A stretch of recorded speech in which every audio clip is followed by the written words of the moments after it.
Hello guys, നാളെ അളിയൻ്റെ birthday ആണ്. നമ്മളിന്ന് കേക്ക് മുറിക്കുന്നുണ്ട്. ഈ കാര്യം ആർക്കും അറിയത്തില്ല. ഞാനീ ഒരു പുള്ളിക്കാരി ഏൽപ്പിച്ചിട്ടുണ്ട്. നീ ചെന്നിട്ട് കേക്ക് മേടിച്ചുകൊണ്ട് വന്നിട്ട് ഇത് ആർക്കും അറിയത്തില്ല. ബാക്കി നമുക്ക് വഴിയെ കാണാം. രാത്രി സംഭവം 11:45 തോന്നുന്നു ഗായ്സ്. ഞങ്ങൾ അളിയൻ്റെ ബർത്ത്ഡേക്കുള്ള കേക്ക് മേടിക്കാൻ വേണ്ടി പോവുകയാണ്. കുട്ടുവാണ് ആദ്യം പോകുന്നത്. പേടിച്ചിട്ട് ബാക്കി വരാൻ പേടിയാട്ടോ.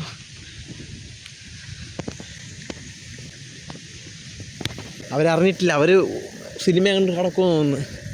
അവരാരും അറിഞ്ഞിട്ടില്ല ഞങ്ങൾ രാത്രി ഇറങ്ങിയാലും. ഇതിനടുത്തോടാണേ കൂട്ടുപോകണ്ടോ സൈക്കിൾ കേക്ക് മേടിക്കാണ്ട് പോവാം. അപ്പോൾ ഗൈസ് കേക്കൊക്കെ കൊണ്ടുവന്നിട്ടുണ്ട്. ഞങ്ങൾ സ്ട്രോബെറിയാണ് ഫ്ലേവർ പറഞ്ഞിട്ടുള്ളത് കേട്ടോ. നല്ല അടിപൊളി കേക്കാണെന്ന് തോന്നുന്നു. ഞങ്ങളെന്തായാലും 12 മണിയാവാൻ വേണ്ടിയിട്ട് വെയിറ്റ് ചെയ്തിരിക്കുകയാണ്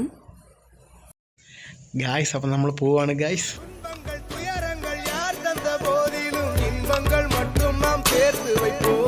தெய்வங்களாய் நீங்கள் வாழ்கின்ற வீட்டினில் தேவர்களாய் நாங்கள் காத்து நிற்போம்.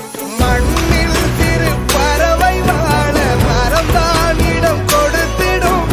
மரம்தான் இடம் கொடுத்த போதும் அன்பான் உயிர் அளித்திடும். இன்னோர் ஒரு உலகில் நான் வளர்ந்தாலும் கூட இதுபோல் ஒரு சொந்தம் கிடைத்திட நான் வரம் கேட்பேன். അങ്ങനെ ഒരു വലിയ സർപ്രൈസിന് ശേഷം ഞങ്ങൾ കേക്ക് മുറിക്കാൻ തീരുമാനിച്ചു കേട്ടോ. എക്സ്പെക്റ്റ് ചെയ്യാത്തതിൻ്റെ എല്ലാ എക്സൈറ്റ്മെൻറ്റും 2 പേർക്കും ഉണ്ടായിരുന്നു കേട്ടോ.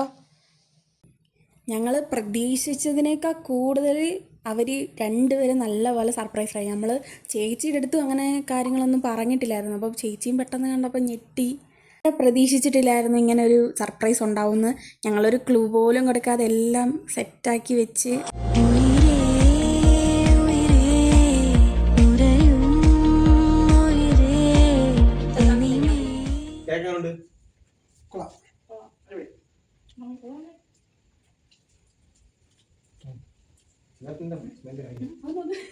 Okay, thank you.